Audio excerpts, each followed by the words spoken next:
Dans l'imagerie populaire, acheter un bien immobilier en France révèle de la magie. C'est le parcours du combattant, c'est mystifié. Dans cette vidéo, je me propose de démystifier tout cela, démystifier les étapes d'acquisition d'un bien immobilier en France. Je me propose de partager avec toi les 7 étapes pour devenir propriétaire immobilier en France.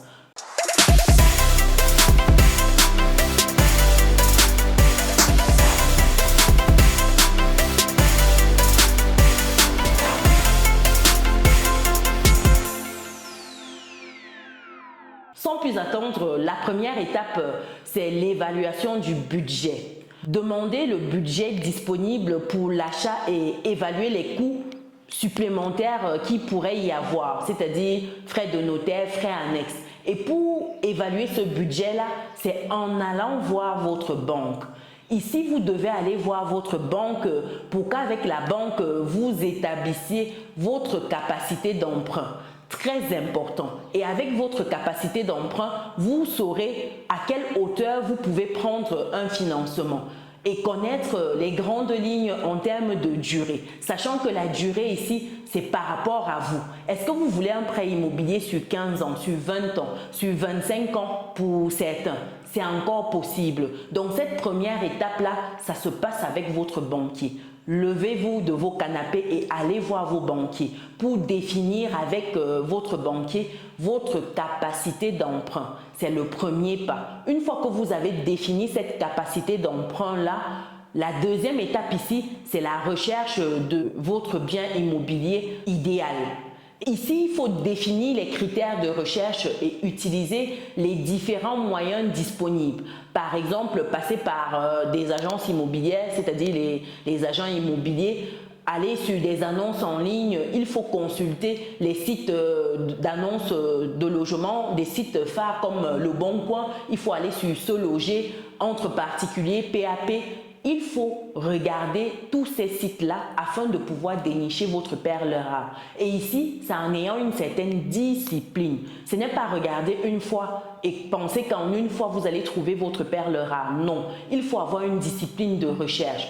J'en parle profondément avec les personnes que j'accompagne. Donc, si l'investissement immobilier ou alors l'achat de votre résidence principale, c'est quelque chose qui vous intéresse, je vous invite à bloquer gratuitement votre créneau pour en parler avec moi. Je vais mettre le lien dans le descriptif de cette vidéo. Donc, pensez à avoir une discipline régulière de recherche et surtout appuyez-vous sur des professionnels. Il y a des agents immobiliers qui ont des portefeuilles de biens immobiliers. Donc, quand vous nouez des relations avec ces agents immobiliers-là, lorsqu'il y a une annonce, lorsqu'il y a une offre intéressante, ces agents immobiliers pensent à vous. Allez-y même auprès des notaires. Les notaires ont des services immobiliers pour les opérations de succession par exemple. Et lorsqu'il y a des opérations comme celle-là, le notaire, lui, ce n'est pas un spécialiste de l'immobilier. Son problème, c'est de se séparer rapidement du bien.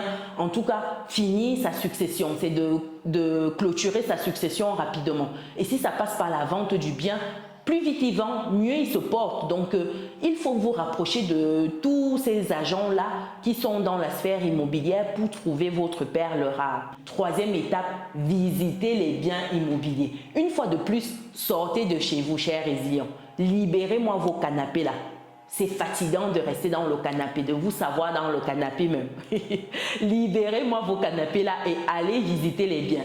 Organisez des visites des biens qui répondent aux critères de votre recherche. D'où l'importance en amont de clarifier votre recherche. De savoir par exemple, moi, je recherche ma résidence principale. Voici mes critères de recherche. Je veux une maison en T4, c'est-à-dire avec minimum 3 chambres. Je veux une salle de bain. Je veux ci, je veux ça. Moi, je veux un immeuble de rapport. Immeuble de rapport ici, il faut savoir que c'est minimum 2 lots. Parce que quand on dit souvent immeuble de rapport, ici on a l'impression qu'il faut acheter un gratte-ciel. Non, 2 lots, 2 studios, 2 appartements, c'est un immeuble de rapport. Définissez vos critères. Dans quelle ville je recherche ces biens-là? Où est-ce que je dois rechercher? Quelle est ma stratégie en termes de population ciblée? Ainsi de suite.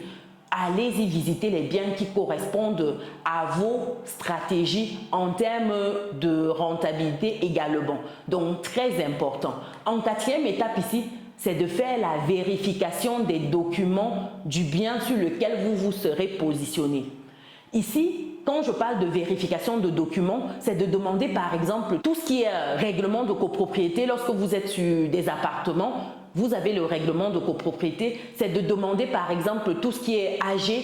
Qu'est-ce qui a été voté dans les précédentes AG? Ça se trouve, il y a par exemple un ravalement de façade qui est prévu. Et qui dit ravalement de façade dit coût pour les propriétaires, dit passer à la caisse. Donc s'il y a un ravalement de façade, est-ce que vous n'intégrez pas cela dans votre négociation? Parce que c'est à vous de vous en charger plus tard. Tout comme si ça avait été voté avant, c'est au propriétaire précédent, en tout cas celui qui cède son logement, de s'en occuper. Tout ça, ça se négocie. Donc, il faut avoir ces documents-là. Il faut demander les diagnostics de votre logement. Par exemple, tout ce qui est performance énergétique, tout ce qui est amiante, tout ce qui est plomb, tout ce qui est thermique, bref, demandez tous les diagnostics. Ça va vous permettre de savoir si vous vous positionnez ou non. Par exemple, un logement qui a de l'amiante dedans. J'ai envie de vous dire qu'étant novice, pour votre RP, même pour du locatif, sincèrement, ce n'est pas l'idéal pour commencer parce que c'est encore d'autres procédures. C'est vrai, ça se gère. Si l'affaire est vraiment intéressante, ça peut valoir le coup. Mais pour un premier bien, sincèrement, autant mieux se simplifier la vie, j'ai envie de dire. Donc voilà les points qu'il faut regarder. Et avoir ces éléments-là, c'est en demandant ces documents-là. Il faut prendre le temps de vérifier ensuite tous les documents qui vous auront été remis. Où se trouve le bien? Est-ce que c'est dans une zone où il y a souvent des catastrophes naturelles par exemple? Je vous donne les exemples ici par rapport à la France. C'est le système français. Donc mes exemples ont trait à ce système-là. Donc vous devez avoir toutes ces informations-là. Et toutes ces informations-là, ça passe par les documents qu'on va vous remettre. En cinquième étape ici, c'est de faire l'offre d'achat. L'offre d'achat ici, c'est faire une offre au vendeur du bien. Ça peut être l'agent immobilier, ça peut être le propriétaire directement. Cette offre-là, c'est lorsque vous êtes intéressé. Donc, on appelle ça l'offre d'achat. Donc, par exemple, vous finissez de visiter, vous vous rendez compte qu'il y a un appartement dans un immeuble dont le coût d'achat est de 100 000 francs CFA. Non, 100 000 euros par exemple. 100 000 francs CFA.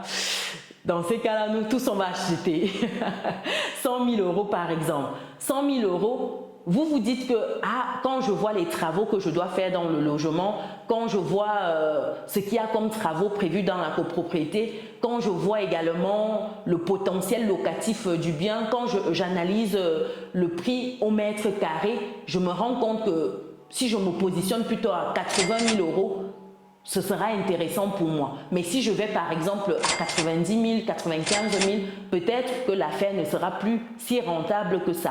Si c'est pour du locatif par exemple, c'est ça que vous devez faire comme analyse et après cette analyse-là, de faire votre offre au vendeur, en tout cas la personne qui vous présente le bien immobilier. Ça peut être le vendeur, c'est-à-dire propriétaire ou l'agent immobilier. Donc, quand vous finissez d'analyser ça, vous faites votre offre d'achat. En sixième étape ici, c'est la signature de l'avant-contrat. L'avant-contrat ici, c'est simplement le compromis de vente. Donc, signer le compromis de vente, ça se fait soit chez un notaire, soit avec les agents immobiliers. Donc, quand vous êtes d'accord, le propriétaire a validé votre offre d'achat directement ou par le biais de l'agent immobilier en tant qu'intermédiaire. Vous êtes toutes les deux parties ici et vous allez donc faire ce qu'on appelle la signature du compromis. Donc, dans cette signature du compromis-là, ça reprend tous les éléments du bien, toute votre entente. Dans le compromis, on retrouve par exemple vos différentes identités du vendeur, de l'agent immobilier. S'il y a une agence, entre autres, l'agence également, ça reprend le prix d'achat, ça reprend par exemple des travaux, s'il y a des travaux prévus, ça reprend votre financement, comment vous comptez financer le bien.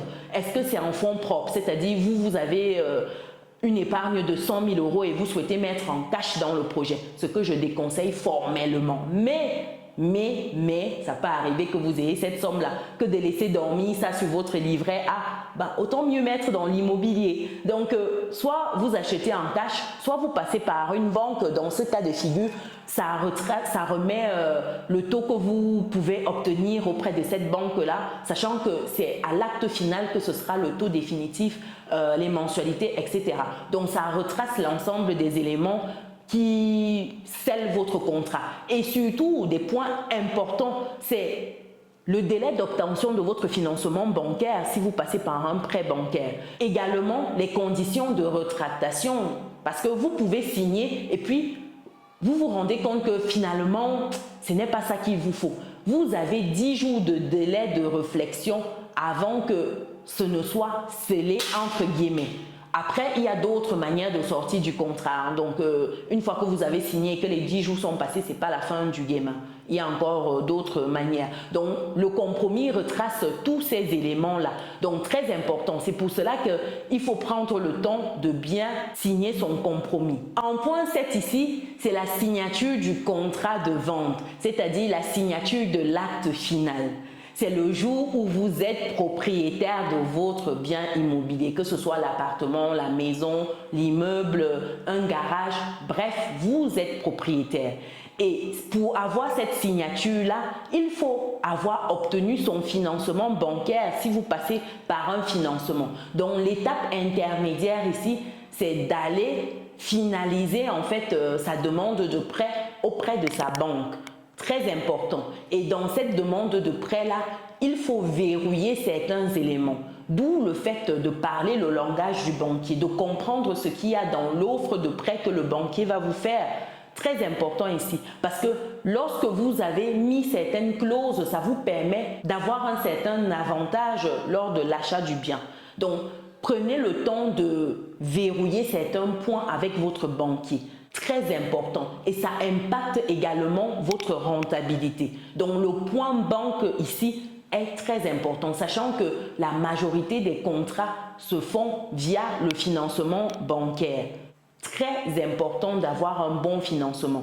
Et par rapport à cela, pour toutes les personnes qui souhaitent acheter leur résidence principale ou qui souhaitent investir dans l'immobilier et qui souhaiteraient avoir cette stratégie bancaire-là qui est la plus adaptée, sans oublier la stratégie fiscale, je vous invite à bloquer votre point gratuitement avec moi afin qu'on puisse parler de votre projet.